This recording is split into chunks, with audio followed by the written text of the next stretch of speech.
Alors, dans la leçon d'aujourd'hui, nous allons poursuivre l'histoire de l'Égypte ancienne.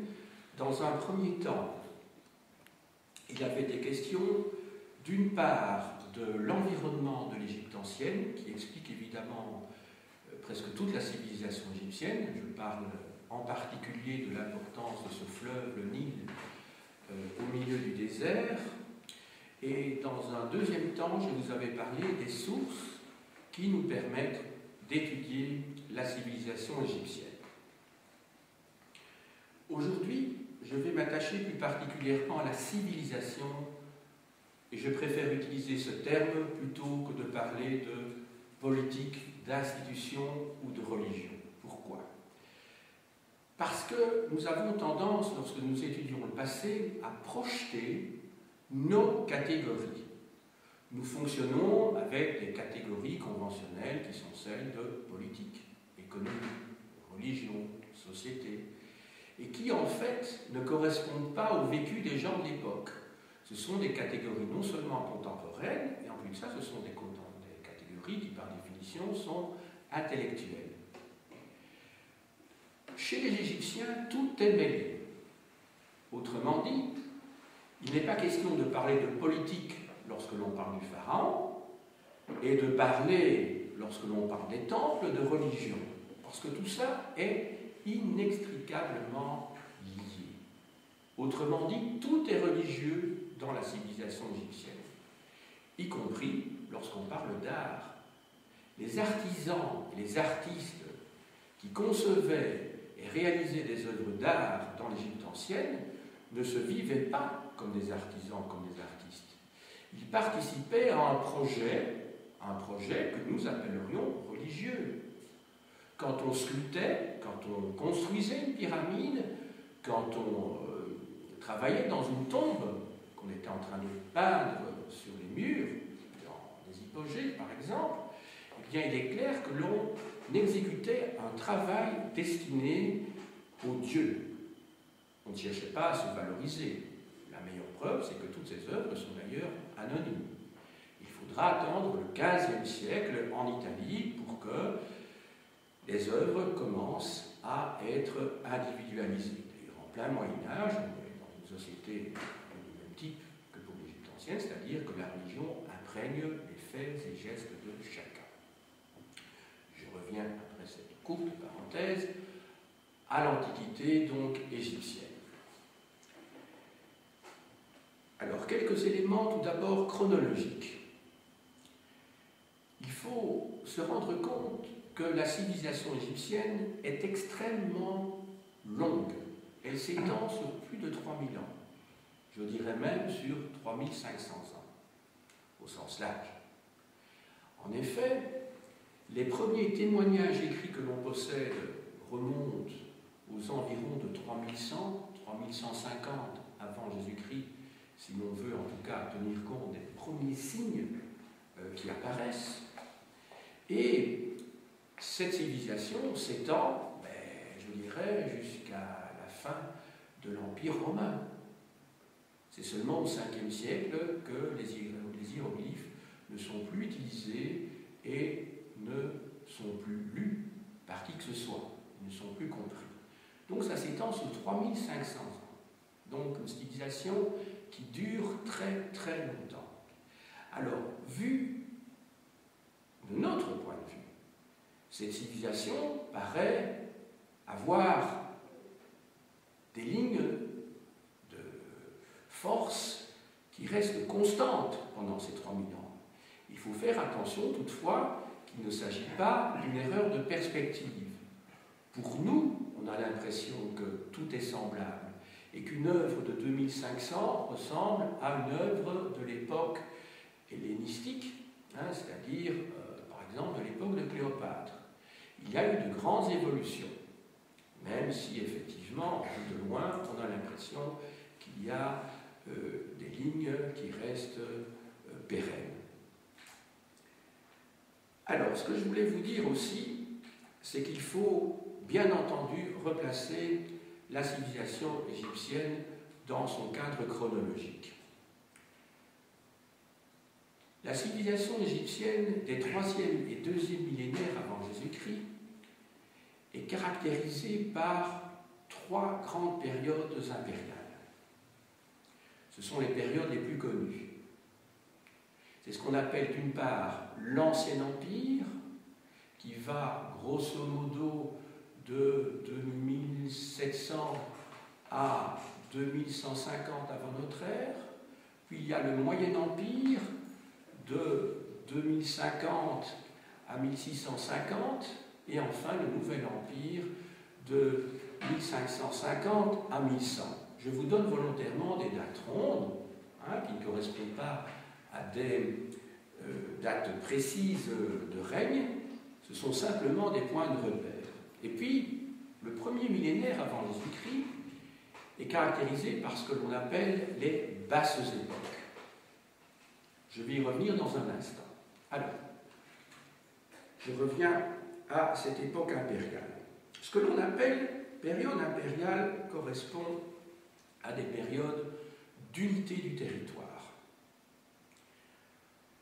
C'est la période pendant laquelle, ce sont les périodes pendant lesquelles le territoire de la Haute et de la Basse Égypte sont réunis entre les mains d'un même pharaon, d'un même souverain.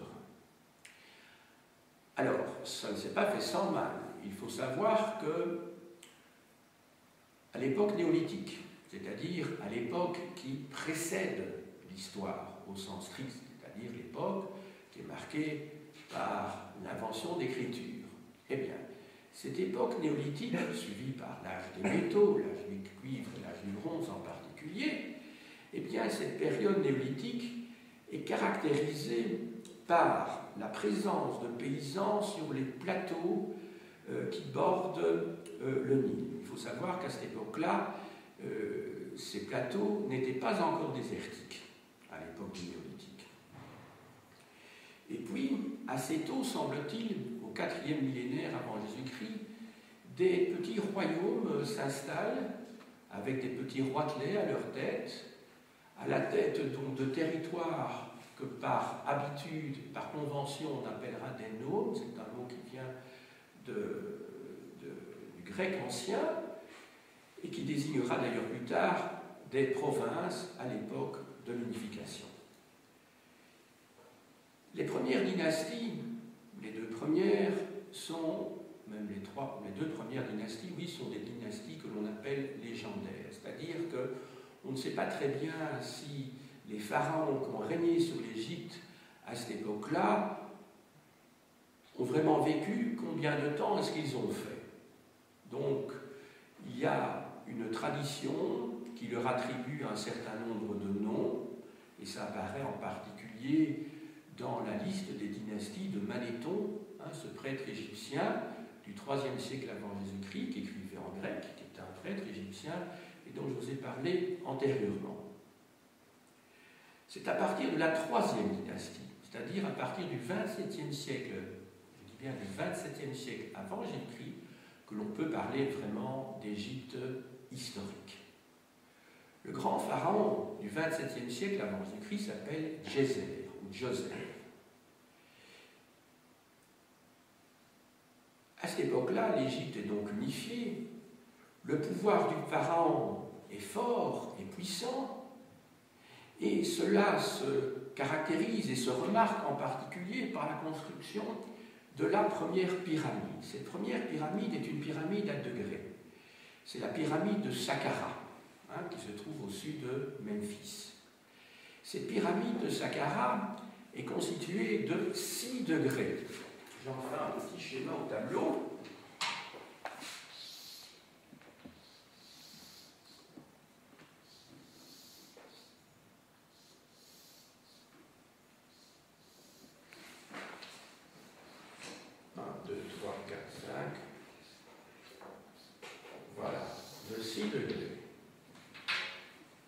Cette pyramide nous renseigne sur la préhistoire de la construction des pyramides classiques qui sont bien connues par les touristes. En effet, la pyramide de Saqqara n'est rien d'autre qu'une superposition de tombeaux que l'on appelle des mastabas Et les mastabas ont été pendant longtemps les tombeaux types en Égypte ancienne. Mastaba, c'est un terme arabe qui signifie banquette, parce qu'effectivement, l'impression que ce sont des bancs. Mais à l'origine, les mastabas n'ont qu'un seul niveau, il n'y en a qu'un seul. Et comme il s'agit du roi, du pharaon, eh bien, il a superposé plusieurs de ces mastabas les uns sur les autres pour y installer donc son tombeau. Voilà. Alors, c'est une pyramide à degrés, et les degrés constituent ou symbolisent l'escalier qui monte au ciel. En effet, le pharaon fait le lien entre d'une part le monde des hommes, c'est-à-dire le monde terrestre, et d'autre part le monde divin, et particulièrement le monde solaire, puisque le soleil va être le dieu des pharaons, le dieu Ra. Voilà. C'est donc la troisième dynastie, 27e siècle avant Jésus-Christ. On passe au 26e siècle et au début du 25e siècle avant Jésus-Christ, avec la quatrième dynastie. Cette quatrième dynastie est très célèbre aussi, pas tellement parce que l'on sait d'elle à cette époque-là, mais surtout parce qu'elle a laissé des témoignages monumentaux. Et ces témoignages monumentaux, ce sont les trois fameuses grandes pyramides qui se trouvent sur le plateau de Gizeh, ou Giza, qui se trouve pas très loin de Memphis, donc, et que l'on peut voir dans la banlieue du Caire. Ces pyramides ont été construites par trois pharaons très célèbres, mais surtout célèbres parce qu'ils ont laissé ces pyramides, parce qu'on ne sait pratiquement rien de leur règne. Ce sont les fameuses grandes pyramides de Khéops, Képhren et Mykérinos. La plus grande, c'est celle de Khéops. Celle de Képhren est célèbre aussi. Alors, autant pour Khéops, on n'a qu'une petite statuette qui se trouve au musée du Caire, qui est vraiment toute petite, vous savez, on ne sait pratiquement rien sur le personnage. Képhren semble avoir donné son visage au fameux sphinx qui se trouve à proximité de ces pyramides. Et autour de la pyramide de Khéops, vous avez d'ailleurs d'autres pyramides plus petites qui sont les pyramides des notables et de la famille royale proche donc de Képhren lui-même. Voilà pour l'Ancien Empire. Je ne vais pas rentrer dans le détail, je vous ai dit de la chronologie, puisqu'ici il s'agit d'une leçon de synthèse. Alors cet Ancien Empire va disparaître au XXIe siècle avant Jésus-Christ. Il disparaît pratiquement, cet empire, cette unité de l'Égypte disparaît pour pratiquement 150 ans. Et on va passer à une nouvelle période d'unité, c'est ce que l'on appelle le Moyen Empire. Je vous ai donné les dates approximatives tout à l'heure, le Moyen Empire qui s'étend grosso modo donc de 2050 dans la chronologie, c'est même 2061, mais je vous ai dit que ce genre de date, je ne suis pas là ici pour vous encombrer le cerveau, donc grosso modo du milieu du XXIe siècle avant Jésus-Christ jusqu'au milieu du XVIIe siècle avant Jésus-Christ, donc nouvelle période d'unité. Alors cette période d'unité, elle est caractérisée en fait par, je dirais, l'existence d'un prince puissant à Thèbes, autrement dit, qui va créer une dynastie d'ailleurs, et qui va donc déplacer la capitale initiale qui se trouvait à Memphis, qui était à la jonction de la Basse et de la Haute-Égypte, puisque Memphis se trouve un peu au sud du delta, et au départ, je dirais, de ce cours unique du Nil jusqu'en Haute-Égypte.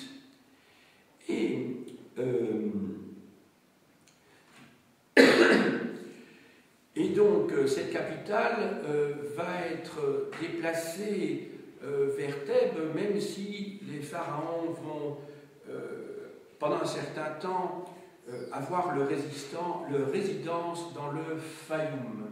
Alors, je vais peut-être vous montrer ça sur la carte de l'Empire romain. Ce n'est pas une carte de l'Égypte, mais ça vous permet un petit peu de situer les choses quand même. Alors, Memphis se situe ici, Memphis. Vous voyez, un peu au sud du delta. Alors, Thèbes se trouve évidemment bien plus au sud. Je ne vois, voilà ici, Thèbes. Donc c'est une dynastie originaire de Thèbes qui prend le pouvoir à ce moment-là. C'est l'époque des fameuses Sésotrices. Alors que le Fayoum, c'est cette région qui se trouve ici, donc au sud, parce qu'il y a en fait un bras du Nil qui en fait forme un lac ici, le lac Moéris, dans le désert, et qui constitue une vaste oasis à l'ouest du fleuve.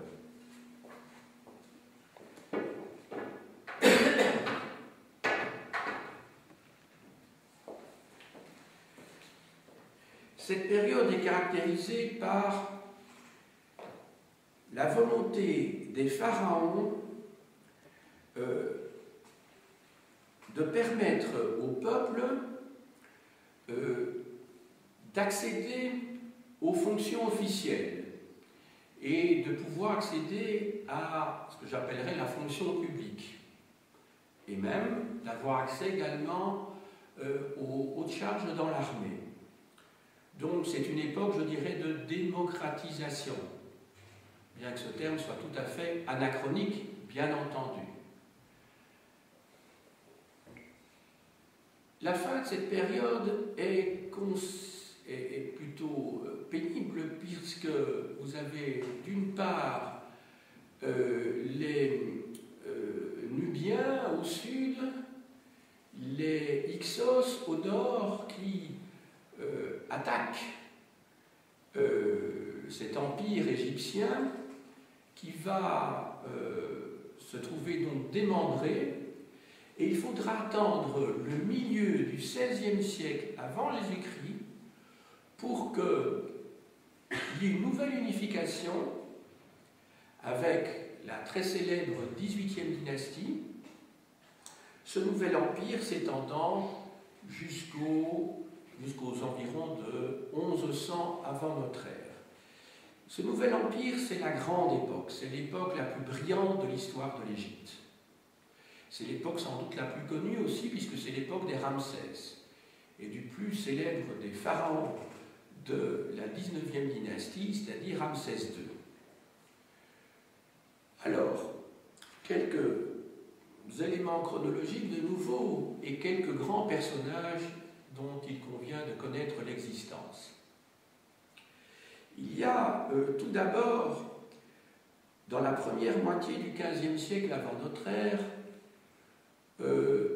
Hatshepsut. Alors Hatshepsut, c'est en fait la tante d'un pharaon en puissance, mais qui est encore mineur à ce moment-là, et qui est Thoutmôsis III.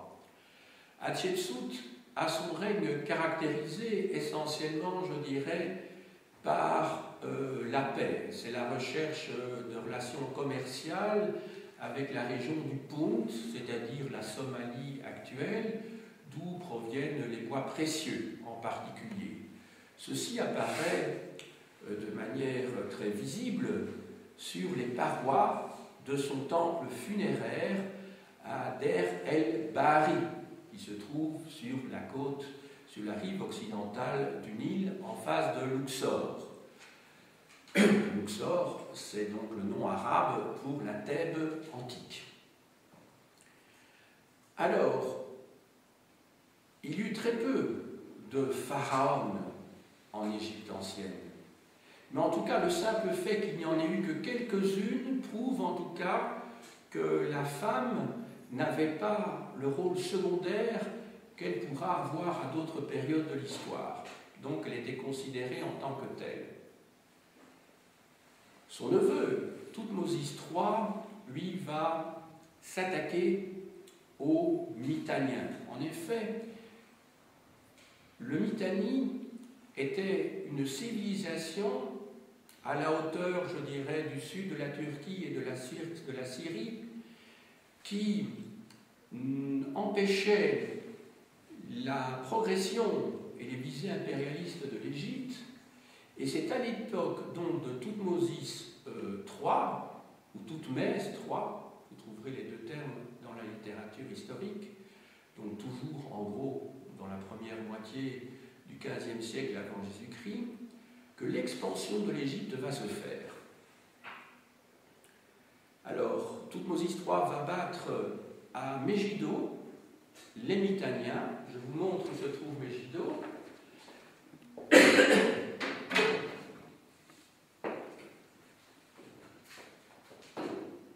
Megiddo se trouve ici, pratiquement en face de la mer Morte. Je ne sais pas si vous voyez à cette hauteur-ci. Voilà. Bon, ici, c'est une carte de l'Empire romain, donc Megiddo n'apparaît pas, bien entendu. Hein.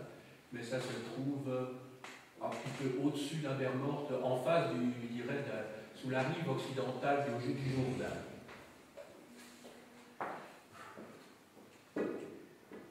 Après, alors il faut savoir que Toutmosis III s'est vengé de ce qu'il a vécu comme une humiliation pendant sa minorité de la part de sa tante Hatshepsut, puisqu'il va demander à ses ouvriers de détruire toutes les statues de sa tante, de détruire les visages surtout, et en particulier la fameuse barbe postiche que les pharaons mettaient en dessous de leur menton, et qui était reliée avec une corde tout simplement, parce qu'aucun de ces pharaons n'avait réellement cette barbe postiche. Hein. Cette barbe, c'était quelque chose que l'on mettait dans certaines cérémonies seulement, et qui symbolisait la toute-puissance du pharaon. Hein. On voit tout de suite le symbole phallique, là, ça me paraît assez évident. Et il a fait marteler systématiquement les visages de sa tante, et il a systématiquement coupé. Donc on voit bien la castration, je dirais, dans ce cas-là, hein, pour bien montrer qu'elle n'était pas pharaon, en fait. Et donc toutes les barbes postiches des statues de la reine Hatshepsut ont été cassées. Le XIVe siècle, on est toujours dans la XVIIIe dynastie, est marqué par le règne du fameux pharaon maudit, Akhénaton. Akhénaton, qui porte le nom, en fait, dans sa jeunesse, d'Aménophis IV, ou de Amenhotep IV, c'est la même chose, Aménophis c'est la version, je dirais, grecque, alors que Amenhotep c'est le même mot en égyptien, Amenhotep IV. Et Aménophis IV, lui, va devoir résister également à ces menaces extérieures, mais son règne est surtout marqué par la résistance à un péril intérieur. Et ce péril intérieur, c'est la menace que constitue le clergé d'Amon.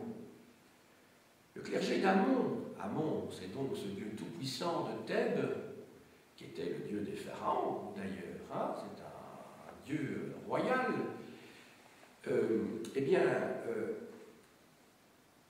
Le clergé d'Amon était devenu très puissant. Vous savez, ça s'est passé souvent dans l'histoire, que le clergé a constitué une menace pour le pouvoir. Je vous ai dit en introduction de cette leçon qu'il ne fallait pas faire de distinction entre ce qui est d'ordre politique, religieux, puisque tout est mêlé à cette époque-là. Donc je ne vais pas distinguer ici et dire le pouvoir religieux est une menace pour le pouvoir politique, puisque le pharaon est le grand prêtre de la religion égyptienne, puisqu'il est un dieu, donc ça n'a pas beaucoup de sens. Donc il s'agit plutôt de conflits internes au sein de la haute société égyptienne. Mais ce conflit, ce clergé d'Amon, était très menaçant, parce qu'il avait beaucoup de pouvoir sur le plan politique, pouvoir politique qui avait, enfin dans la gestion et l'administration des choses, qui avait été renforcé par le fait que à chaque génération, les pharaons donnaient des terres à ce clergé d'Amon. Et à un moment donné, ce clergé d'Amon se trouve à la tête de propriétés foncières immenses. Pour ne vous donner qu'un exemple qui est postérieur à l'époque d'Aménophis IV, donc d'Akhénaton, et qui remonte au XIIIe siècle, à l'époque de la construction de Luxor et de Karnak, je dirais, dont l'essentiel des bâtiments a été construit à l'époque de Ramsès II, eh bien, il y avait 80 000 personnes qui travaillaient au service de ces temples.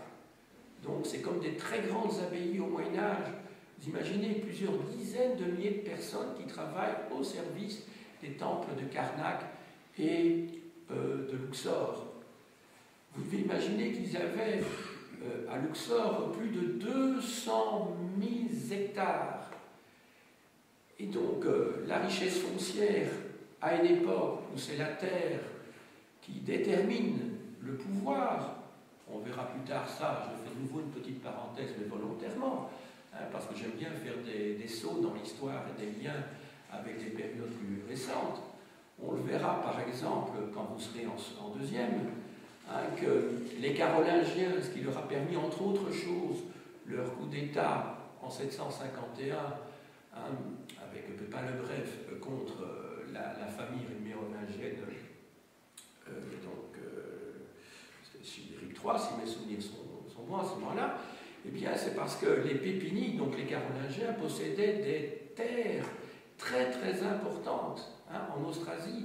Et c'est cet appui foncier, cette puissance terrienne, en tant que grands propriétaires, donc, qui leur a permis d'avoir des richesses, et grâce à d'autres adjuvants qu'il ne faut pas négliger, bien entendu, et qu'on verra plus tard, par exemple l'appui de l'armée, l'appui de l'aristocratie, le prestige, etc., vont permettre le coup d'État de 751. Je ferme cette parenthèse qui était volontaire, ce n'était pas un excursus que je faisais à titre anecdotique. Alors donc, ce haut clergé d'Amon, il menace le pouvoir du pharaon. Et Akhénaton a un double objectif. Un objectif, enfin, on peut le supposer, il a un objectif politique, bien que je vous ai dit que le politique et la religion à cette époque-là, ça n'a pas beaucoup de sens d'établir des catégories différentes. Eh bien, sur le plan politique, il veut éliminer ce clergé d'Amon, mais d'autre part, ça doit être une sorte d'idéaliste, et certainement un grand intellectuel. Il supprime le polythéisme en Égypte. Vous imaginez quelle révolution c'est, alors que depuis des milliers, voire des dizaines de milliers d'années, les gens croient en des dieux très nombreux. Les Égyptiens sont très superstitieux, ils ont chacun leur petit dieu qui les guérit ou qui les protège de tel ou tel aspect négatif dans leur vie. Et il impose un culte d'un Dieu unique. Et ce Dieu unique, ce n'est pas le soleil, c'est le disque solaire. Autrement dit, c'est une abstraction, c'est un concept. Ce n'est pas le soleil, parce que si c'était le soleil, ce serait Amon, tout simplement. Ce serait Amon-Ra, mais pas du tout. C'est en fait le disque solaire. C'est le disque solaire. Donc c'est un concept. Dans les reproductions de l'époque amarnienne, c'est-à-dire de l'époque où Akhénaton va établir sa capitale à mi-chemin entre Thèbes, la capitale du nouvel empire, et Memphis, la capitale de l'ancien empire, vraiment à mi-chemin, eh bien, dans les reproductions des œuvres de cette époque amarnienne, donc, on voit que le disque solaire est prolongé par des rayons qui se terminent par des mains. Et ces mains font don de la vie, justement, aux Égyptiens. Voilà. Je vais peut-être vous situer sur la carte Tel El Amarna, qui est donc la capitale d'Akhénaton. Alors, je vous ai dit que Memphis se trouve ici, Thèbes se trouve ici, alors Tel El Amarna se trouve juste à mi-chemin, sur la rive droite, voilà, ici.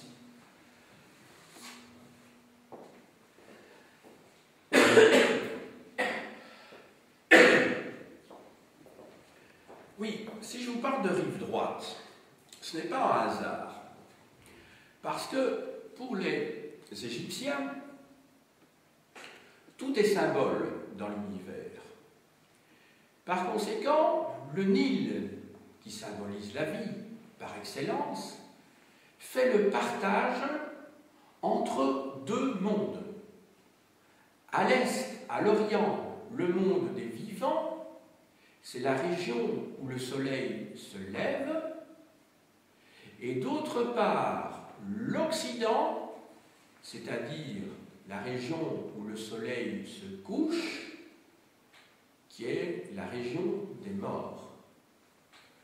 Pour ceux qui ont fait du latin, Orient vient du verbe oriri, en latin, qui veut dire se lever, et Occident vient d'un verbe latin, qui est oxydere, ou on peut dans oxydere tout simplement trouver le verbe cadere, qui veut dire tomber. C'est l'endroit où le soleil tombe. Voilà. Et donc, les monuments civils, administratifs, les palais, les temples, où l'on rendait un culte, où se trouvaient les maisons des dieux, puisque les temples ne sont rien d'autre que les maisons des dieux, se trouvaient toujours sur la rive orientale. Tandis que les tombeaux, qu'il s'agisse des pyramides, à l'Ancien ou Moyen Empire, ou qu'il s'agisse des hypogées, c'est-à-dire des tombeaux creusés dans le rocher à l'époque du Nouvel Empire, hypogée vient de deux mots grecs qui veut dire hypo en dessous, et gé, on fait de la géographie aussi, qui veut dire la terre, donc des hypogées, c'est-à-dire les tombeaux qui se trouvent creusés dans le rocher, donc sous la terre littéralement, se trouvent toujours à l'ouest. Et où se trouve-t-il à l'ouest? Non pas dans la région fertile, bien entendu, parce que de part et d'autre du Nil, il y a bien entendu des cultures, on est bien d'accord. Eh bien, les tombeaux étaient creusés ou construits à la limite de la vie et de la mort, c'est-à-dire à l'endroit même où les cultures prenaient fin et où commençait le désert. Donc c'est juste sur cette frontière entre la vie et le désert, qui symbolise bien entendu la mort, que se situait, que l'on construisait les pyramides ou que l'on creusait les hypogées. C'est assez frappant quand on arrive en avion à Luxor. Alors là, ça m'a frappé, là, quand j'étais en Égypte, de voir vraiment cette ligne très nette entre, d'une part, la végétation, et puis en une fois, c'est le désert. Il n'y a pas de zone intermédiaire, si vous voulez. C'est vraiment tout vert, et puis c'est tout jaune, pour faire bref. Vous êtes dans un désert de sable ou de rocaille. Si vous prenez le cas de Luxor, puisque c'est de cela dont je vous parle maintenant, et que nous sommes dans le Nouvel Empire, eh bien, si ce site a été choisi, c'est parce que les Égyptiens ont trouvé une étonnante ressemblance entre une montagne, un massif qui se trouve sous la rive occidentale de Thèbes, avec une pyramide. Vous avez effectivement une montagne qui a vraiment la forme d'une pyramide, et c'est là que l'on a décidé de creuser les premières hypogées, c'est-à-dire les premières tombes. Parce que pour eux, ce n'était rien d'autre qu'une pyramide, cette montagne. Voilà. Et donc, ils ont perpétué une vieille tradition, si vous voulez. Et c'est ainsi que vous avez, sur la rive occidentale du Nil, à Thèbes, donc à Luxor, vous avez d'une part la vallée des rois, et vous avez d'autre part la vallée des reines, sans compter la vallée des nobles et la vallée des artisans. Voilà.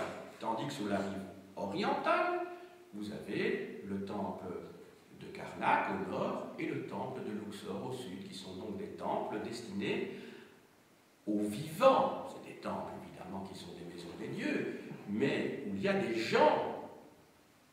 Ça bouge dans ces temples, avec beaucoup de monde. En tout cas, je vais vous faire un schéma tout à l'heure, dans la grande cour où le peuple pouvait, comment dirais-je, se rendre. Il y y avait beaucoup de monde. Tandis qu'à l'ouest du Nil, quand vous avez des temples comme celui de Der el-Bahari, ce sont des temples funéraires. Ce ne sont pas du tout des temples qui sont destinés à des dieux. Ce sont des temples qui ont été construits en l'honneur d'un pharaon ou d'une pharaone. En l'occurrence, à el-Bahari, c'est pour la reine Hatshepsut, donc au XVe siècle avant Jésus-Christ. Et ce sont des temples qui ont été construits, donc voilà, pour perpétuer la mémoire d'une pharaon, donc d'une déesse, puisque les pharaons sont des dieux. Voilà. Alors je poursuis. L'œuvre d'Akhenaton ne va pas lui survivre. D'ailleurs, son fils, qui va ne régner qu'une dizaine d'années, dans la deuxième moitié du XIVe siècle avant Jésus-Christ, sera sous la coupe des prêtres d'Amon, et son nom, d'ailleurs, l'indique très clairement, puisqu'il s'appelle Toutankhamon, qui est un tout petit pharaon sans importance, mais qui est devenu célèbre parce qu'il est le seul pharaon dont on ait retrouvé la tombe complète, inviolée, en tout cas, pas pour la première chambre, mais pour les chambres ultérieures, et c'est comme ça que l'on, comment dirais-je, on a pu voir quelle était la richesse et la puissance des pharaons.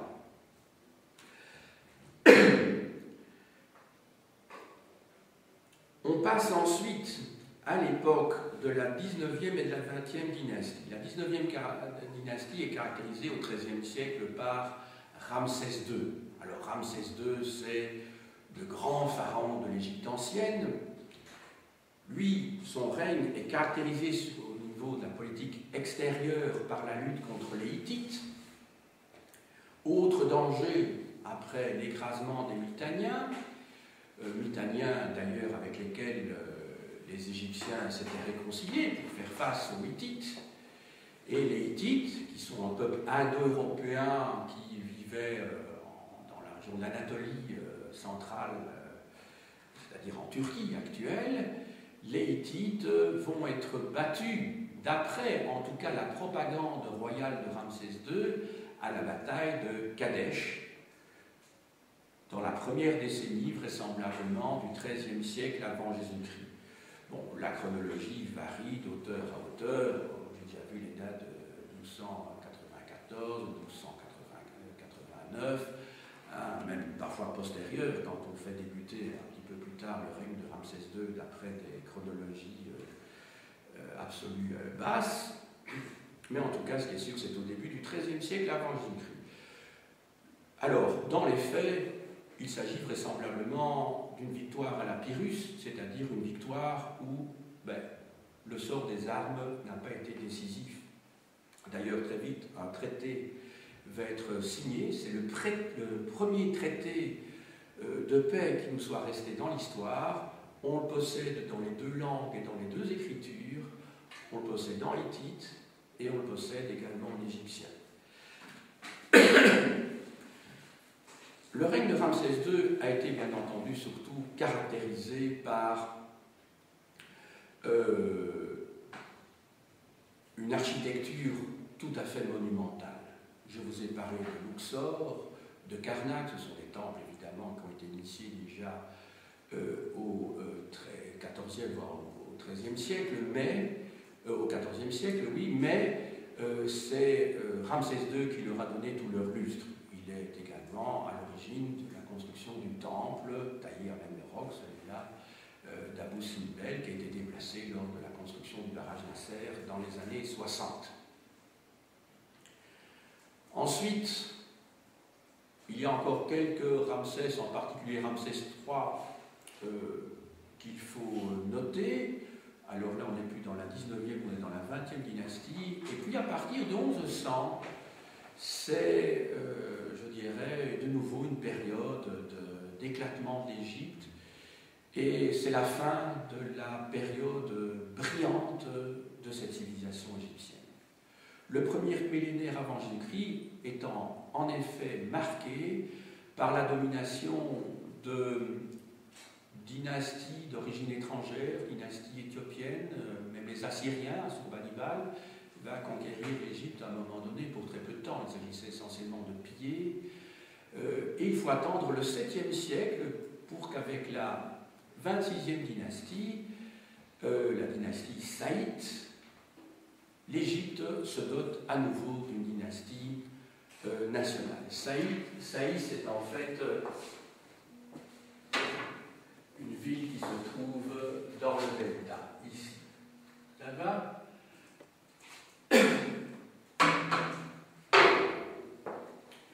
Ensuite, au VIe siècle, c'est la lutte contre les Babyloniens. Finalement, l'Égypte va tomber sous la coupe des Perses en 525 avec Cambyse. Elle va rester perse, bien qu'il y ait eu un intermède d'une dynastie nationale au IVe siècle avant Jésus-Christ. Et puis, à partir de 333, c'est donc la conquête de l'Égypte par les Macédoniens et enfin sa domination donc pendant 3 siècles par les Lagides ou Ptolémées. Il y aura, je crois, près de 14 Ptolémées qui vont se succéder donc pendant 3 siècles jusqu'à Cléopâtre, qui va être battue à la bataille d'Actium avec Marc-Antoine par Octave, donc le premier empereur romain. Voilà pour la chronologie. Alors maintenant, je vais passer à la société égyptienne, et puis dans un dernier point, on verra la religion. Alors la société égyptienne, elle est dominée bien entendu par la personnalité toute puissante et le personnage tellement important qu'est le pharaon. Je dirais que toute l'Égypte ne vit que pour le pharaon. Le pharaon, c'est, je dirais, le lien entre le monde divin et le monde terrestre. Autrement dit, quand le pharaon tousse, ce qui est mon cas aujourd'hui, vous l'aurez remarqué, eh bien toute l'Égypte s'inquiète. Parce que quand le pharaon va mal, cela annonce un malheur pour l'Égypte. Ces fameux malheurs qui sont, comment dirais-je, répertoriés, même si ce n'est pas le pharaon qui en est directement la cause, dans l'Exode, quand Moïse fait, plutôt Dieu, le Dieu hébraïque, fait tomber les 7 plaies d'Égypte. Autrement dit, le pharaon, je dirais, c'est un petit peu, je crois avoir fait dans un cours antérieur, allusion à la reine chez les abeilles ou chez les fourmis. C'est-à-dire que tout contribue ou concourt comment dirais-je, à la vie, à la gloire du pharaon. D'ailleurs, dans l'intitulature du pharaon, après son nom, vous avez toujours VSF, transcrit évidemment dans l'alphabet latin, ce qui veut dire vie, santé et force. Parce qu'il est la vie, il est la santé, il est la force de l'Égypte ancienne. Voilà. Le pharaon est tout puissant. Et c'est pour ça qu'il faut évidemment construire des pyramides ou construire des tombeaux. Parce que si la pyramide n'est pas construite à temps, ou si elle n'est pas, comment dirais-je, elle n'est pas construite comme il le faut, eh bien des malheurs vont s'abattre sur l'Égypte ancienne. Et c'est la raison pour laquelle les paysans, que l'on croit souvent être des esclaves en Égypte ancienne, ben ces paysans en fait ne sont pas des esclaves. Les esclaves, la plupart du temps, c'était des prisonniers étrangers, des Libyens, des Nubiens, ou voire des Britanniens, enfin peu importe. Mais ce n'étaient pas les Égyptiens eux-mêmes. Les esclaves étaient très rares en Égypte ancienne. Et donc les paysans travaillaient pendant les crues du Nil. À un moment donné, ils étaient désœuvrés parce qu'ils ne pouvaient pas travailler au champ. Ils étaient réquisitionnés et ils travaillaient pour la construction des palais, mais surtout des tombeaux des pharaons. Ça nous paraît un petit peu fou d'imaginer que ces gens travaillaient volontairement, même s'ils devaient se forcer, peut-être sans doute à certains moments, mais ils travaillaient parce que la religion était tellement au cœur de leur vie qu'ils se rendaient compte que s'ils ne travaillaient pas pour le pharaon, eh bien c'était l'Égypte qui allait disparaître, c'était leur famille qui allait en souffrir. Ça nous paraît étonnant, évidemment, à une époque où la religion a perdu en grande partie de son aura et où la religion et a été remplacée par d'autres formes, non pas de spiritualité, mais en tout cas d'autres impératifs dans nos vies. Hein, par exemple, l'argent, le bien-être matériel en particulier. Alors le pharaon est épaulé par des serviteurs. Alors ces serviteurs, en fait, je dirais c'est l'ensemble de la société égyptienne. Mais parmi ces serviteurs, il y en a qui sont plus importants que d'autres. Il y a tout d'abord, parmi ces serviteurs, les prêtres. Ces prêtres qui peuvent constituer à certains moments une classe dangereuse. Je vous l'ai déjà dit, une classe dangereuse. En fait, il n'y a qu'un seul prêtre en Égypte, c'est le pharaon. Les autres ne sont que des substituts, un petit peu comme en justice. Vous avez le procureur du roi qui est entouré de substituts, de nombreux substituts, même s'il y a un premier substitut. Eh bien, quand vous avez le grand prêtre d'Amon, il n'est rien d'autre qu'un substitut du pharaon. Comme le pharaon ne peut pas bénéficier du don d'ubiquité, il ne peut pas être partout en même temps, eh bien, il doit déléguer son pouvoir de rendre le culte à des individus qui sont donc membres de la classe sacerdotale. Deuxième catégorie de serviteurs du pharaon, ce sont les fonctionnaires, ceux que l'on appelle les scribes. Ils constituent une classe très importante et très puissante. Ce sont eux les vrais maîtres de l'Égypte ancienne, parce que le pharaon, il est très lointain. Tandis que ces gouverneurs, ces scribes, ce sont des gouverneurs de province, bien entendu, il y a des scribes de second ordre, mais les scribes, ils possèdent l'écrit. L'écrit qui est vécu par les Égyptiens comme un acte d'origine magique. On parle d'ailleurs d'hiéroglyphes. Les hiéroglyphes, ce sont des écritures sacrées. Donc quand les paysans voient des gens écrire, ils ont l'impression qu'il se trouve des gens qui sont en possession d'un savoir tout à fait étonnant, puisque eux ne le comprennent pas. Bien entendu, n'oubliez pas que, je dirais que, je dis 95%, mais c'est sans doute 99% de la population, est analphabète à cette époque-là. Et les gens sont maintenus, bien entendu, dans la superstition et dans l'ignorance, qui permet évidemment de maintenir, pour le clergé, de maintenir son pouvoir. Même chose pour les scribes. Ces scribes ont un rôle fondamental parce que ce sont eux qui administrent tout le royaume égyptien. Ce sont eux qui lèvent les impôts. Ce sont eux qui rendent la justice. Autrement dit, ce sont l'équivalent des intendants à l'époque de Louis XIV. Ce sont eux également qui doivent endiguer le Nil et les canaux. Ce sont eux qui doivent éviter qu'il n'y ait des inondations qui se perdent, comment dirais-je, dans le désert inutilement. Il faut canaliser toute cette eau pour pouvoir cultiver et avoir de bonnes récoltes. À la fois les prêtres et à la fois les scribes ont rendu leur fonction héréditaire. Et qui dit héréditaire, eh bien, qui dit hérédité dit danger pour le pouvoir, pour le pharaon. Parce qu'à un moment donné, le pouvoir lui échappe. Ce sont ces fonctionnaires, ces prêtres qui sont riches, qui sont puissants, qui vont diriger vraiment l'Égypte. Et c'est ce qui explique justement ces fameuses périodes intermédiaires du 22e et 21e siècle avant Jésus-Christ, ou du XVIIe siècle, XVIe siècle avant Jésus-Christ. Il y a la même chose après le XIIe siècle avant Jésus-Christ également. Donc ces périodes que l'on a appelées avant d'anarchie, mais qui sont des périodes, je dirais, où les pouvoirs intermédiaires reprennent en fait le pignon sur rue et le haut du pavé et constituent de petites seigneuries, pour utiliser un langage médiéval. Alors reste en fait l'armée. Alors l'armée, elle ne devient conséquente qu'à partir du Nouvel Empire. Parce qu'effectivement, à l'époque de l'ancien du Moyen Empire, l'Égypte vit essentiellement en vase clos. Il s'agit d'une grande oasis entre la première et la deuxième cataracte jusqu'à l'embouchure du Nil, donc en Méditerranée.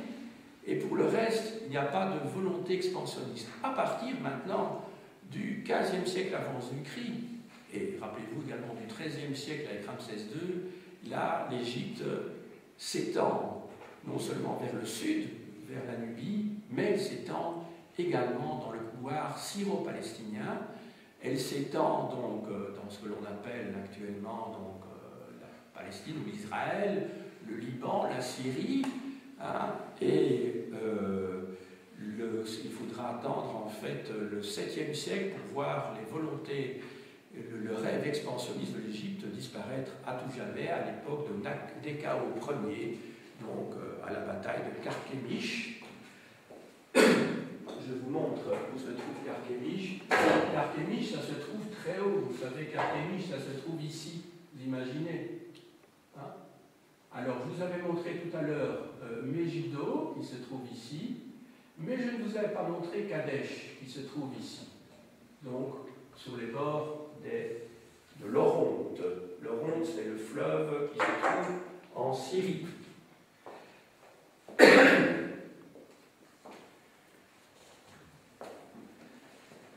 Alors, reste évidemment la grande masse de la population qui est constituée de paysans. Hein, il y a bien quelques commerçants, mais c'est du commerce local, hein, je vous ai dit, à part l'époque d'Hatshepsut, où on a des traces d'un commerce international.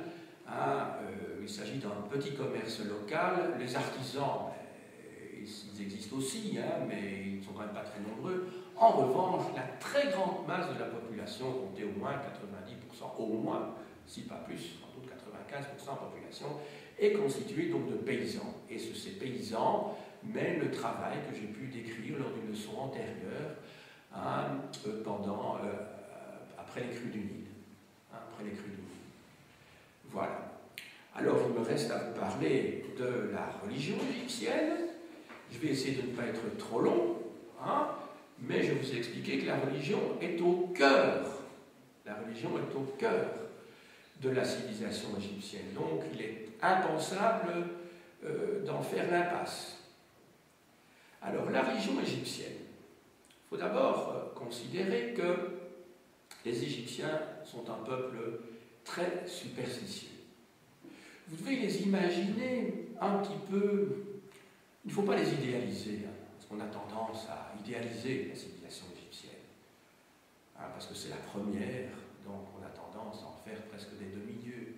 Vous devez imaginer, en fait, les Égyptiens, ces paysans égyptiens, ce sont des abrutis. Ils sont analphabètes. Hein, mais oui. Hein, alors, ce sont des gens qui ont des amulettes. Hein, ils ont des gris-gris. Hein, ils sont très superstitieux. C'est pour ça que les rites ont tellement d'importance dans leur religion. Hein, la liturgie a tellement d'importance. On doit faire attention aux pas, au nombre de pas dans les temples, savoir si on va vers la gauche, vers la droite. Hein, ce qui ressemble étonnamment à ce que des psychiatres appelleraient maintenant des TOC, hein, des troubles obsessionnels compulsifs, ce que l'on retrouve d'ailleurs dans bien d'autres religions. Autrement dit, hein, ça fait un petit peu penser, je dirais, aux rites nombreux des religions chinoises ou japonaises, par exemple, même chez les Romains. Les Romains sont un peuple très superstitieux où les rites ont une importance considérable.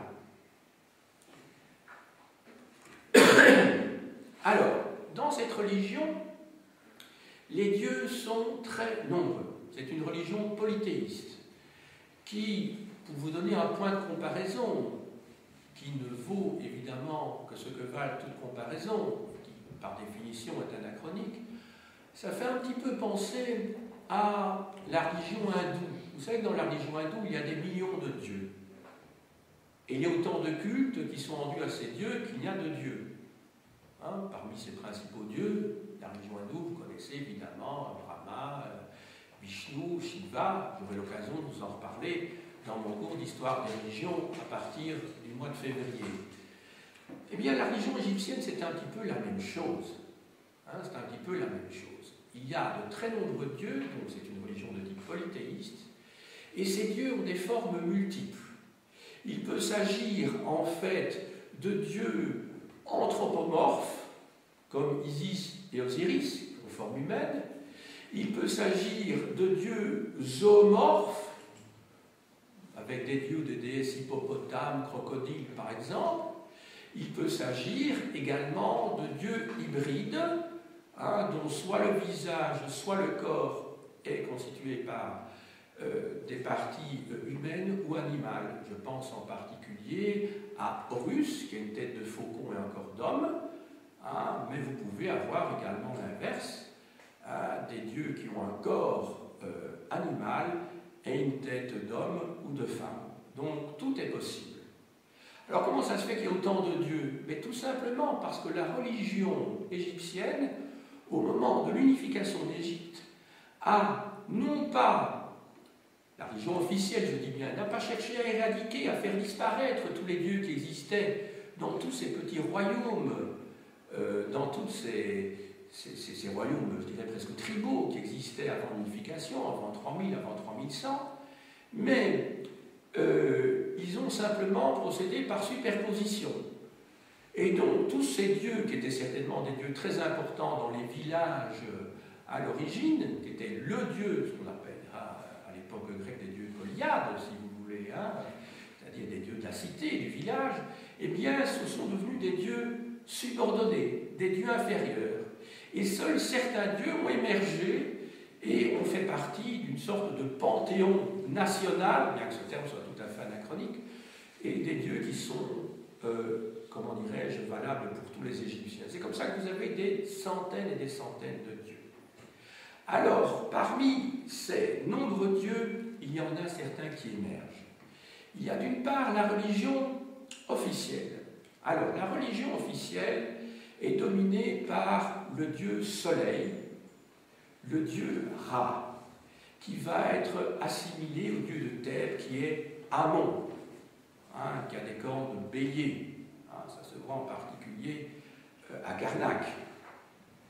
Alors, que les paysans se représentaient encore sous la forme d'une oie, une tête d'oie aussi, parce que les paysans n'ont pas gardé toujours la même représentation que ce que l'on voit dans les sculptures officielles. C'est le dieu des pharaons. Alors, à côté de ce dieu officiel pour l'ensemble de l'Égypte, il y a un dieu qui est commun à l'ensemble des Égyptiens, mais qui est un dieu beaucoup plus populaire et qui est plus ancien, vraisemblablement. C'est le dieu de la végétation. Le dieu de la végétation qui est tellement important dans l'Égypte ancienne, puisqu'on se trouve dans une oasis au milieu du désert, et que c'est le Nil qui va permettre, grâce à ses crues annuelles, de fertiliser les rives du pays. Vous direz tout de suite que le mot Égypte ne veut rien dire que le mot terre. En égyptien ancien, ça vient d'un mot qui en égyptien ancien veut dire terre. Alors, ce dieu c'est Osiris, c'est le dieu de la végétation. Alors, ce dieu de la végétation, c'est un dieu qui, d'après le mythe, a connu évidemment, comment dirais-je, beaucoup de souffrances, puisqu'en fait il est en conflit symboliquement, bien entendu, avec son frère Seth, qui est le dieu du désert, le dieu de la mort, donc, alors que lui est le dieu de la vie. Son frère est jaloux, ça nous renvoie à des mythes que l'on trouve par exemple dans d'autres religions. Pensez un petit peu à la religion chrétienne, juive, avec Caïn, Abel, etc., par exemple. Et il est tué, Osiris est tué par son frère Seth. Il est coupé en 80 petits morceaux. Sa sœur et épouse Isis va essayer de retrouver tous ces petits morceaux. Elle les retrouve tous sauf un. Alors pour vous dire que les manuels scolaires évoluent, jadis dans les manuels scolaires, parce qu'on était plus prudes, il y a 40 ou il y a 50 ans, alors là on disait que c'était un morceau de l'épaule qui avait disparu. Alors effectivement, il y a des versions du mythe qui disent que c'est une partie de l'épaule. Mais il y en a d'autres qui disent que c'est le phallus, tout simplement. Et donc ça n'apparaissait pas jadis. Donc, en fonction de la date du manuel que vous utiliserez éventuellement pour vos leçons, mais j'espère que vous utiliserez des manuels très récents, bien entendu, ou suivant les versions du mythe qui seront rapportées, eh bien, ce ne sera pas la même partie du corps qui aura disparu. Et pour que tous ces morceaux tiennent ensemble, elle va, avec des bandelettes, faire tenir tout ça. Et c'est la première momification, c'est la première momie. Alors, Osiris est donc le dieu des ressuscités.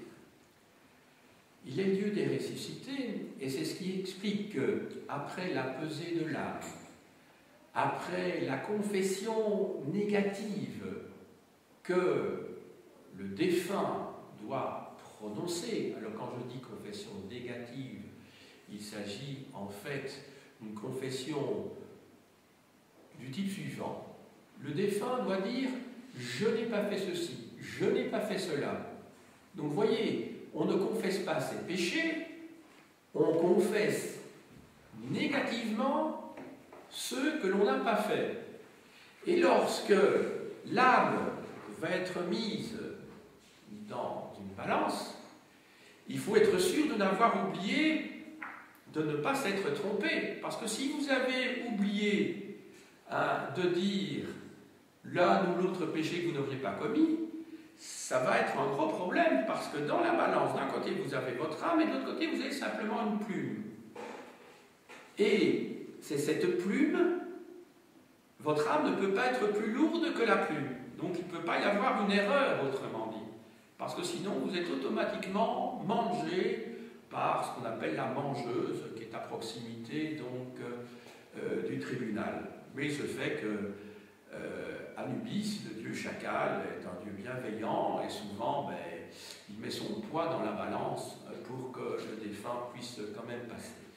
Alors tout ça est important parce que ça nous renvoie à des rites de la mort où le défunt possède en fait une âme, et son âme c'est un petit peu son double si vous voulez, c'est ce qu'on appelle le ka, ou le ba plutôt, et ce ba en fait doit retrouver après la mort du défunt, la disparition, la mort physique, il doit retrouver un corps. D'où la nécessité de la momification. Alors la momification suit un processus assez long, puisque pendant 70 jours, vous êtes, après que l'on ait retiré au défunt tous les viscères, c'est-à-dire l'intestin, tous les organes qui se trouvent dans son corps et qui sont destinés à pourrir, et qui sont mis dans, les viscères sont mis dans 4 vases canopes, ce sont des petits pots avec couvercle qui sont mis à proximité dans lesquels on met ces viscères. Et bien, une fois que tous ces organes putrescibles ont été retirés, on met donc le corps dans un bain de nétron.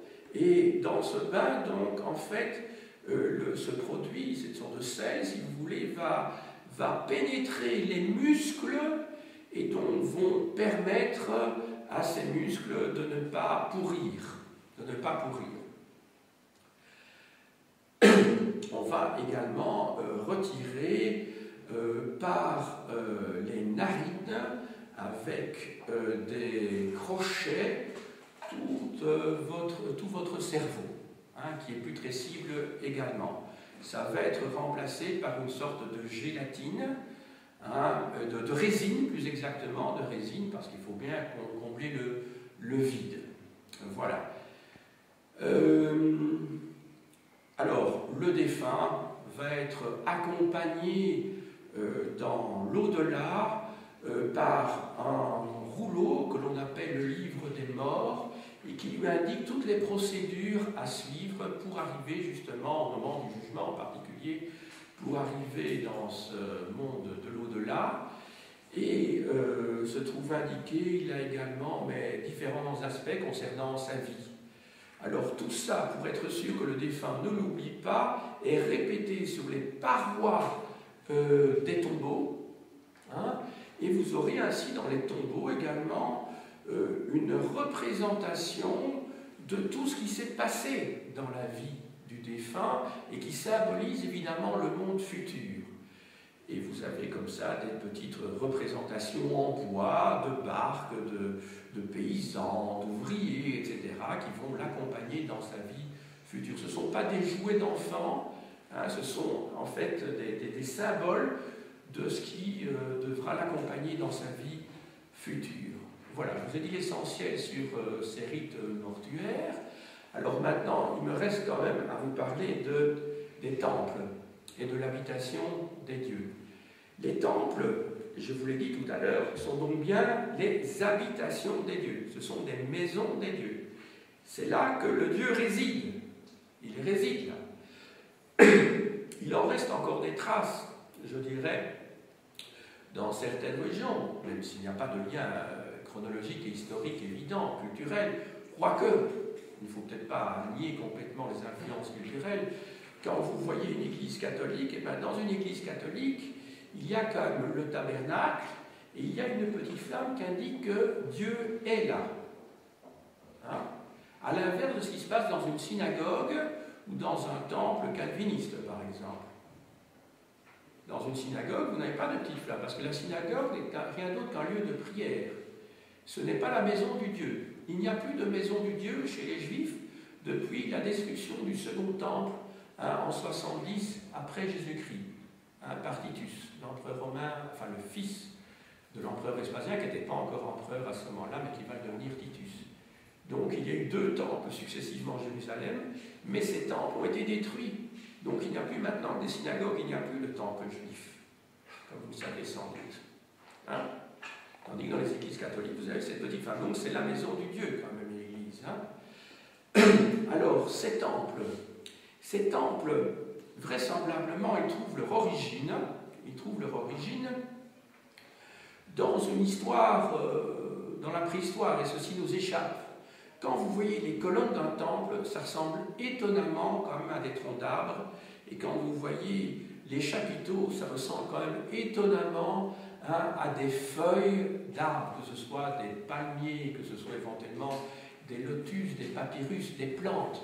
Et donc vraisemblablement, il devait s'agir à l'origine, comment dirais-je, de lieux, de sanctuaires sacrés qui devaient soit se trouver dans le delta du Nil, soit dans des palmeraies.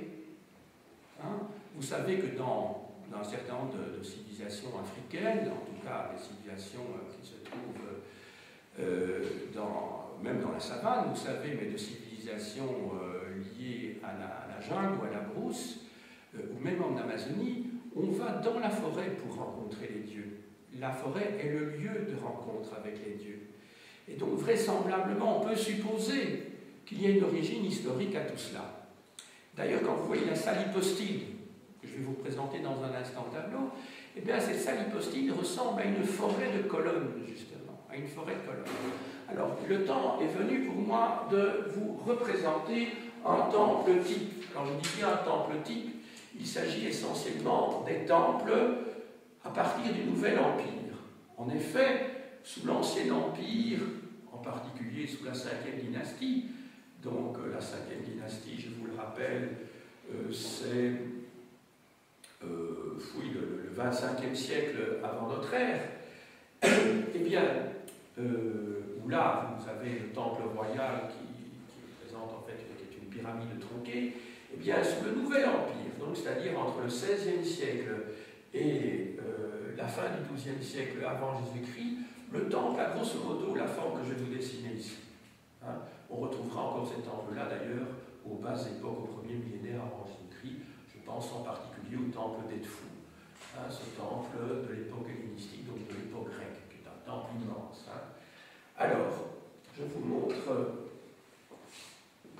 je vous dessine plutôt un temple égyptien, type. Alors, je vais vous faire d'abord une coupe aérienne et puis une coupe verticale. Alors, vue de haut,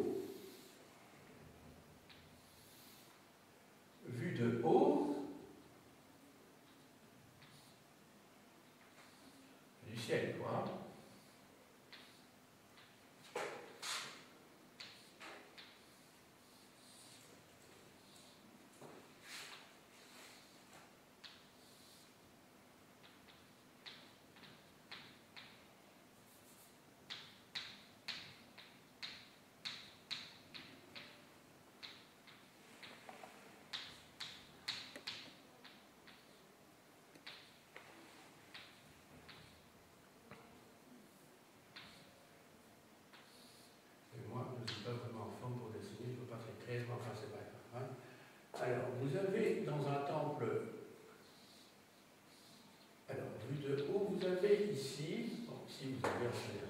Si vous prenez le cas de Karnak, ici vous avez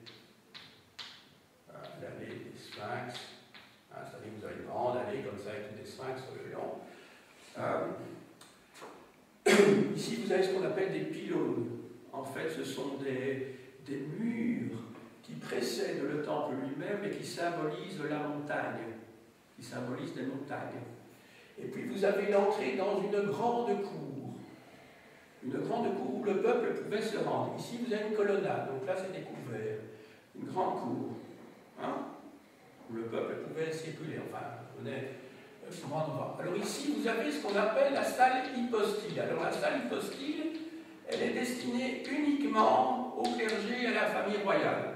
Alors là, c'est une salle couverte, où vous ne trouvez que des colonnes.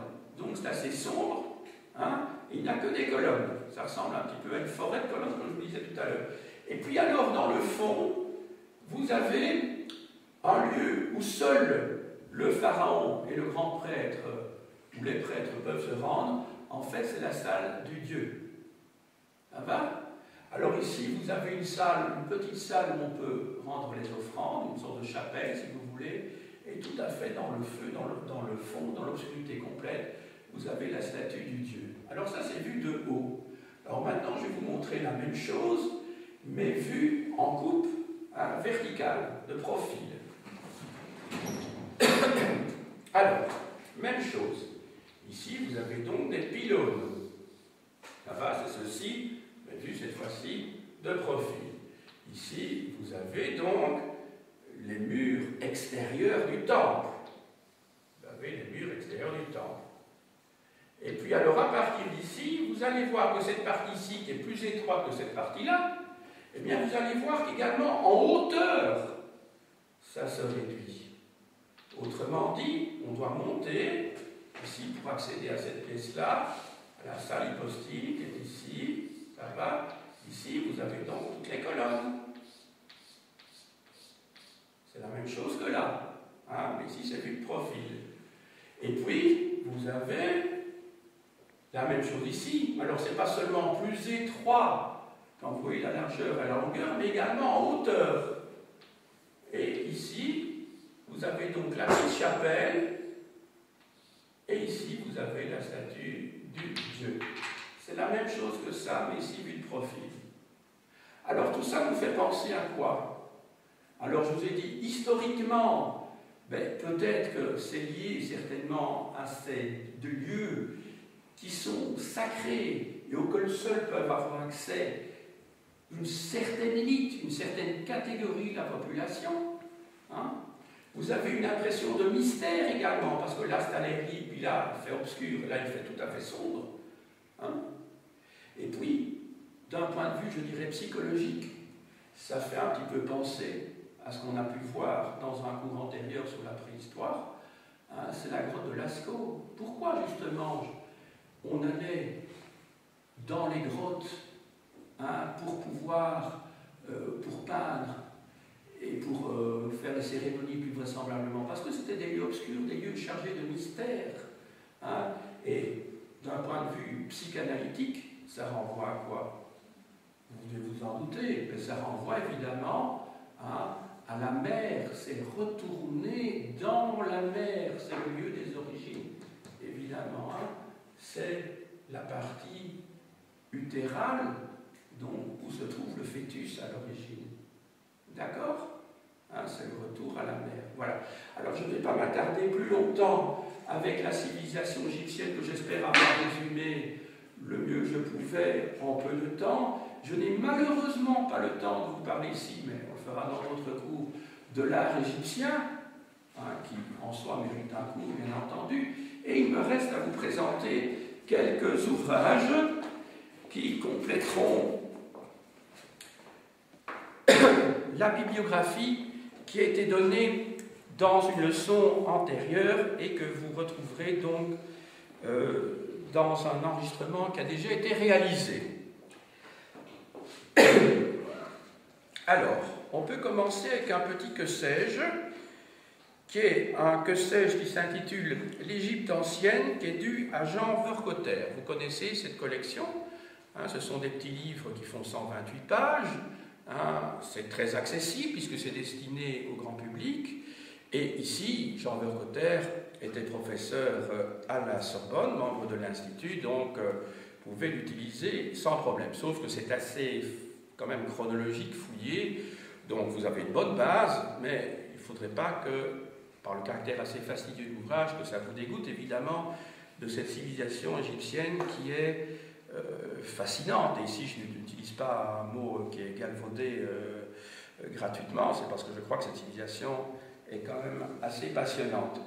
Alors, 3 ouvrages dans la collection Vie quotidienne. Il y en a 2 qui sont dus à Guillemette Andreu, qui est conservateur en chef de la section Antiquité égyptienne au Louvre. Donc, ceci couvre le 3e millénaire avant Jésus-Christ, autrement dit l'Ancien Empire. Un ouvrage plus général du même auteur, Les Égyptiens au temps des pharaons, dans la collection plurielle.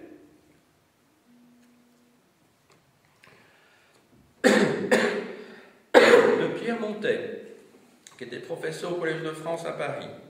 La vie quotidienne en Égypte au temps des Ramsès, 13e, 11e siècle, chez Hachette. Au Seuil, un recueil de chapitres rédigés chaque fois par des spécialistes, L'homme égyptien. Cet ouvrage a été édité également dans la collection Point en poche. Alors les chapitres portent sur les sujets suivants. Vous avez le pharaon, le scribe, le prêtre, l'artisan, le paysan, l'artisan, etc. Et donc je crois que si vous avez une leçon à préparer sur un sujet assez précis, ça vaut peut-être la peine de feuilleter cet ouvrage. Alors, précédemment, j'ai pu vous montrer un ouvrage sur le déchiffrement des hiéroglyphes. Je vous en montre un autre, Hiéroglyphes, mode d'emploi. C'était publié par les éditions du musée du Louvre, ça ne coûte pas cher. Je crois que c'est 6 €, voilà. Et c'est expliqué très simplement, si vous voulez avoir des rudiments sur les hiéroglyphes. On vous explique comment pouvoir les déchiffrer. Évidemment, c'était qu'une première initiation, il ne faut pas espérer être égyptologue après ça. Alors, un ouvrage général sur l'histoire plutôt politique et institutionnelle de l'Égypte ancienne.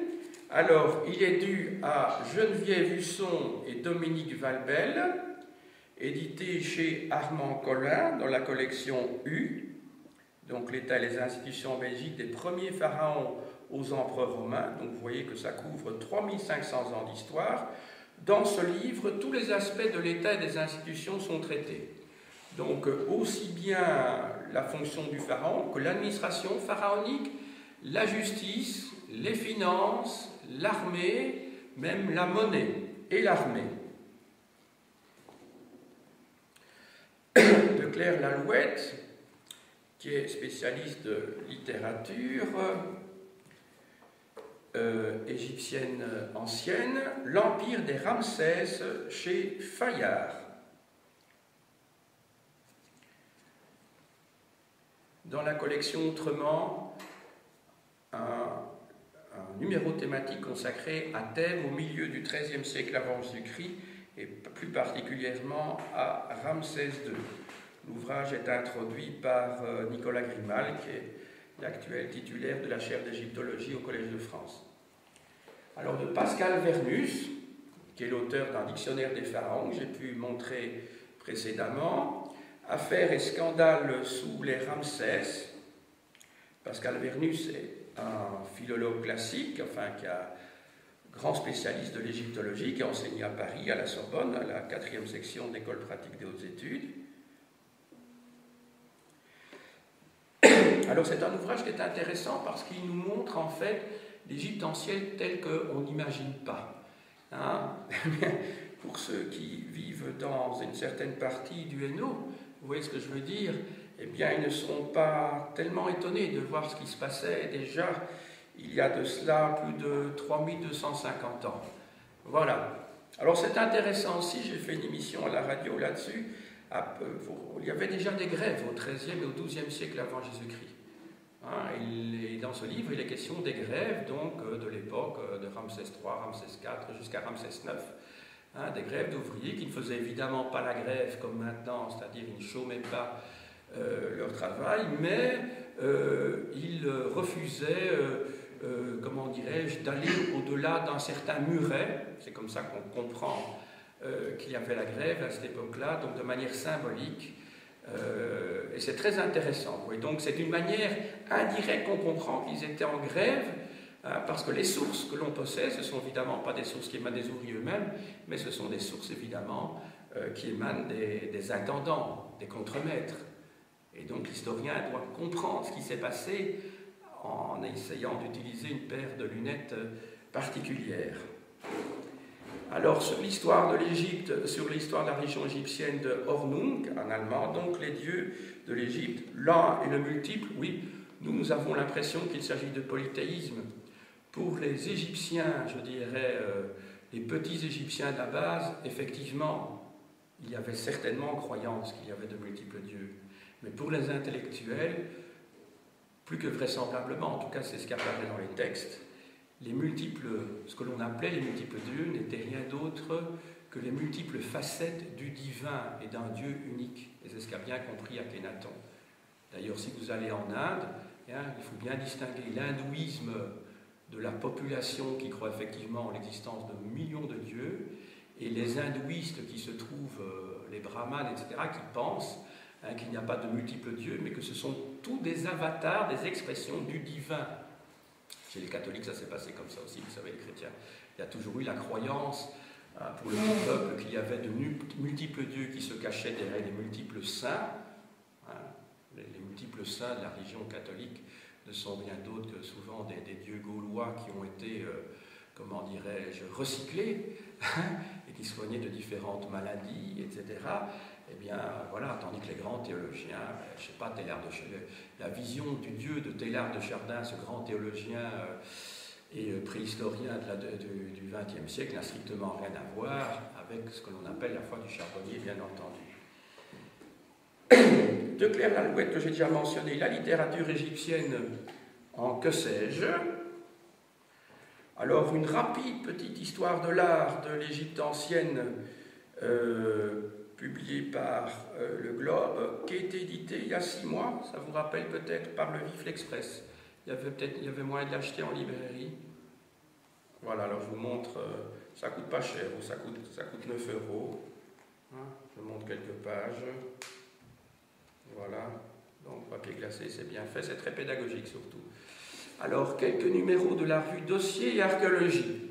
Un numéro entier en 2004 consacré au pharaon, en fait c'est toute l'histoire de l'Égypte qui s'y trouve reprise. Très belle revue, rédigée par d'éminents spécialistes.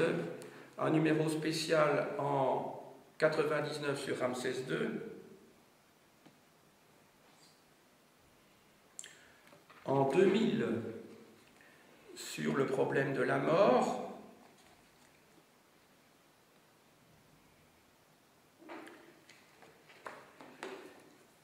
En 2000 encore sur les momies.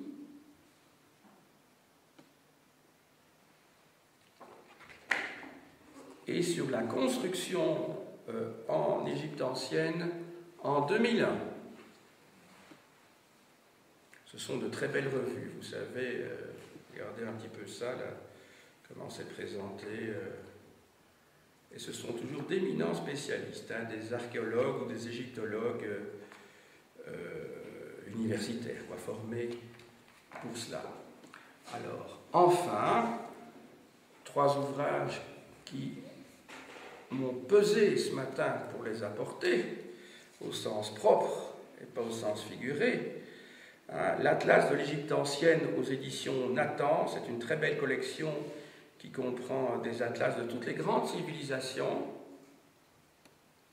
Alors, ce qui est intéressant dans ce livre, c'est que l'on y trouve une description de tous les sites de l'Égypte ancienne. Je vous en montre un exemple. Voilà, vous voyez par exemple ici, vous avez donc toute une série de sites, et chacun des sites est décrit comme ça, de manière précise. Donc ça peut servir de guide de voyage, même si c'est un petit peu encombrant quand même. Alors, 2 ouvrages dus à des Allemands. Tout d'abord chez Könemann, l'Égypte sur les traces de la civilisation pharaonique. Ça, pour l'Égypte ancienne, vous n'aurez pas de difficulté à trouver de beaux ouvrages d'art. Ça se trouve dans toutes les belles librairies, dans toutes les bonnes librairies. Voilà, c'est un ouvrage publié par des Allemands, donc des archéologues et des historiens professionnels. Faites toujours attention lorsque vous voulez lire un ouvrage ou vous faire un cadeau à Noël, par exemple. Nous nous rapprochons du moment des fêtes tout doucement, et c'est que ce soit toujours fait par des spécialistes. Parce que des ouvrages sur l'Égypte, il y en a des tonnes qui ont été rédigés par des vulgarisateurs qui ne sont pas au courant des derniers résultats de la recherche et qui parfois déforment, caricaturent un petit peu les choses. Les ouvrages que je vous montre sont toujours faits par des spécialistes. Je vous montre une page au hasard. Voilà.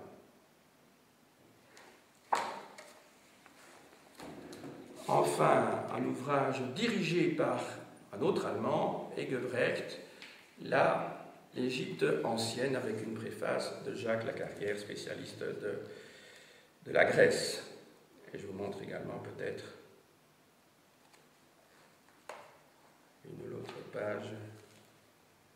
Voilà, ça tombe bien puisqu'il s'agit d'Akhenaton avec sa femme et ses enfants en train de rendre le culte au disque solaire. Vous voyez donc les rayons qui émanent du disque solaire. Vous êtes un peu loin, mais il y a des mains qui se trouvent au bout des rayons solaires. Et alors, ce qui est intéressant du point de vue de l'histoire de l'art, c'est que les Égyptiens représentent les choses non pas telles qu'on les voit, mais en fonction de la place que les choses ou les êtres occupent dans l'univers, et en particulier ici dans la société. C'est comme ça que le pharaon est nettement plus grand que sa femme, qui est plus grande que les enfants. Donc ils n'ont pas le sens, je dirais, c'est pas qu'ils n'ont pas le sens, ils ne veulent pas avoir représenté les choses dans le cadre de la perspective linéaire que l'on trouve à partir du XIVe siècle en Europe occidentale. Voilà, j'ai dit.